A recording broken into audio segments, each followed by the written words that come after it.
So we're seeing this year that all of these different minority demographics are beginning to shift, in addition to the fact that we know that President Trump has gotten 10.5 million more votes than he got in 2016.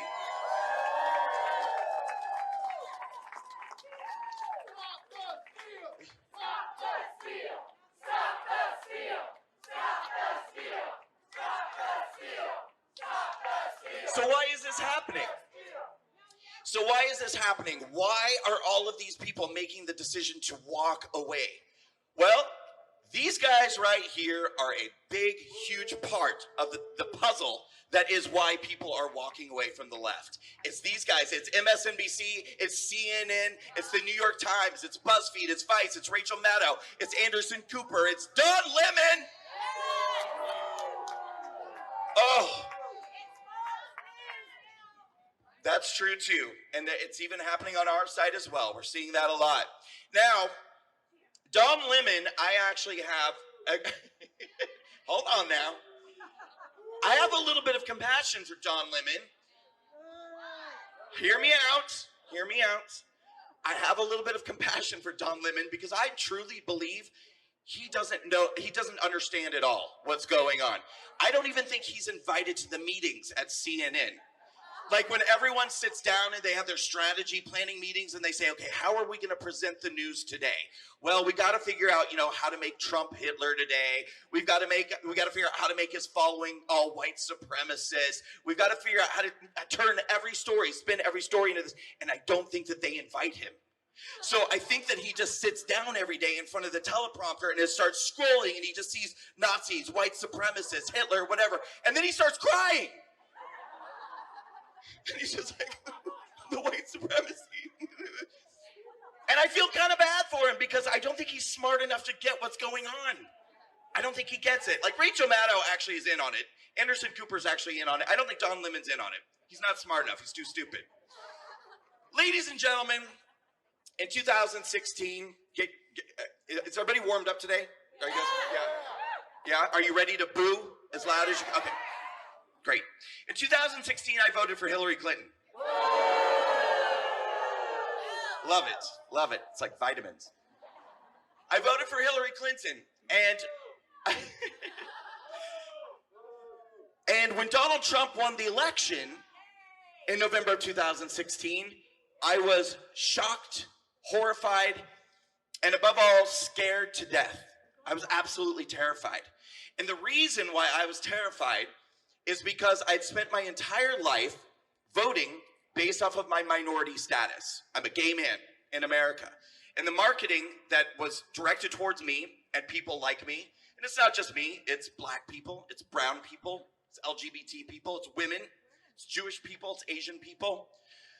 The marketing that is directed towards groups like us is that the Democrat Party is the only party that cares about marginalized classes of minorities in this country, and that the Republican Party is the party of greedy, straight white people. These narratives are doubled over and over and over again and repeated over and over and over again by entities like CNN, MSNBC, and the New York Times. They told us, well, first of all, when Donald Trump came down that escalator and announced that he was running for president, they all acted like it was a big joke. They thought it was hilarious. They thought it was so funny that this reality show buffoon would dare to run for office, that he would dare to try to even attempt to stand up for the American people. But then something began to happen. His movement began to grow and grow. What he was saying was resonating with the American people because for the first time ever, you guys were actually being represented. You guys were actually being heard. You guys actually had a voice that actually cared about you. And you had the greatest fighter that we've ever had standing up for you. Ever. And so naturally, the movement began to grow and grow. And when it got to the point that it became clear that Donald Trump was going to be the Republican nominee, suddenly it wasn't so funny anymore. Suddenly CNN and MSNBC and the likes had to somehow change their narrative, shift the story, because all of a sudden their preferred candidate, Hillary Clinton, didn't necessarily have this all sewn up. So they had to ask themselves, well, what are we going to do? How are we going to take this guy out? Because it's not their job to tell the news. It's not their job to go out and investigate and research and tell stories. It has become their job, according to them, to be a propaganda arm for the Democrat Party. And as a propaganda arm for the Democrat Party, they had to take Donald Trump out. So how are we going to do it? How are we going to take Donald Trump out? And they sat down and they said to themselves, what triggers our base more than anything else? Social injustice. We have to make Donald Trump the most racist, the most bigoted, the most homophobic, the most evil man, sinister evil man who's ever run for office before. And they wasted absolutely no time doing it. They began going to his rallies, saying that black people weren't safe to go there. Hispanic people weren't safe to go there. They likened them to KKK rallies. And we see, are they on our side? Okay. That's okay, good. They need the message most of all. So they began going to Trump rallies and saying that minority classes of people weren't safe going there. They began saying that Donald Trump wanted to ban all Muslims from being in the United States, that he wanted to send people back to Africa, that Mike Pence wanted to put gay people in concentration camps in this country. That was an interesting one. And they said that Donald Trump called all Mexicans rapists. And then I remember distinctly one day being at the gym. This is back when I used to go to the gym. It was a very different me. As soon as this election is wrapped up, I will be going to the gym again. But, well, I appreciate that. If you're looking at me right now, you're probably going, you went to the gym. But I did go to the gym, and I was on the treadmill, and I remember looking up, running, and all of a sudden I saw on the screen, Donald Trump mocks disabled reporter. And I was horrified. And I had a pit in my stomach, and it made me feel sick. Because not only did Donald Trump, according to CNN, make fun of someone's disability, but he had a cheering crowd of deplorable people around him, laughing and cheering as he made fun of someone's disability. It was the sickest thing I'd ever seen. And it made me hate all of you guys. Hate you.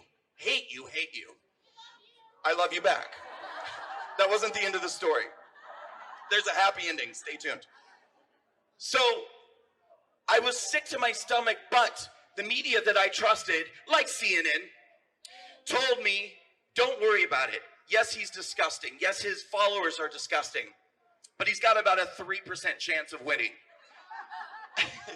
And then that number went down and down the closer we got to election day. By election day, it was down to about 1%. Hillary Clinton was going to take it in a 99% landslide.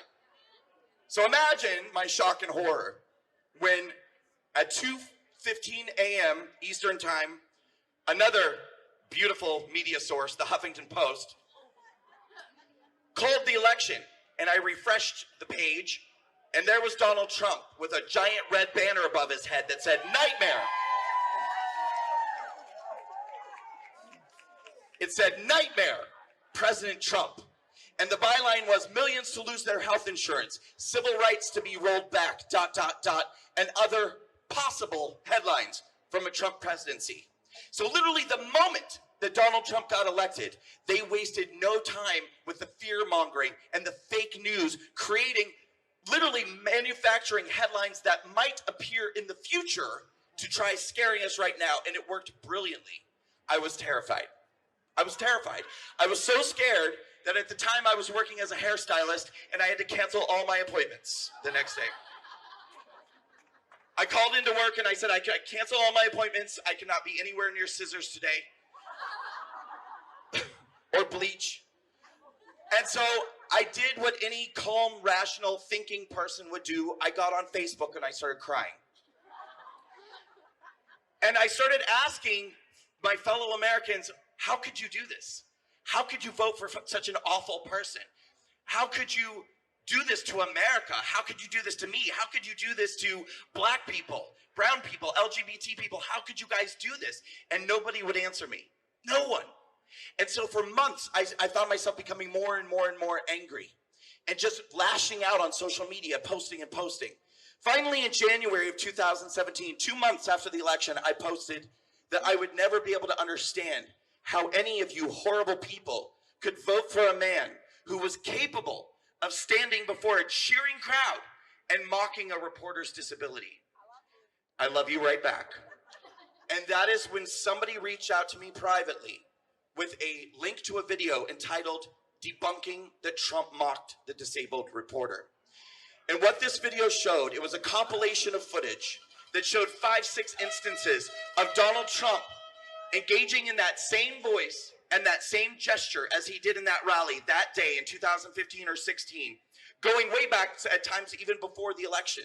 But in every incident, the commonality was that he was imitating someone who was flailing because they were caught in a lie, because they were doing something shady, because they were doing something dishonest. And so that day at that rally, when he imitated that reporter who, yes, happened to be disabled, he wasn't making fun of that reporter's disability. He was making fun of the fact that that reporter who happened to be disabled was lying to the American people. Lying, yes, you can clap for that. And it blew my mind. It absolutely blew my mind. Because I looked at it and I had to watch it 3 or 4 times. And I thought to myself, oh my God, I don't think Donald Trump mocked that reporter's disability. But this presented an even bigger conundrum for me. Because if Donald Trump didn't mock a reporter's disability, why did those motherfuckers tell me that he did?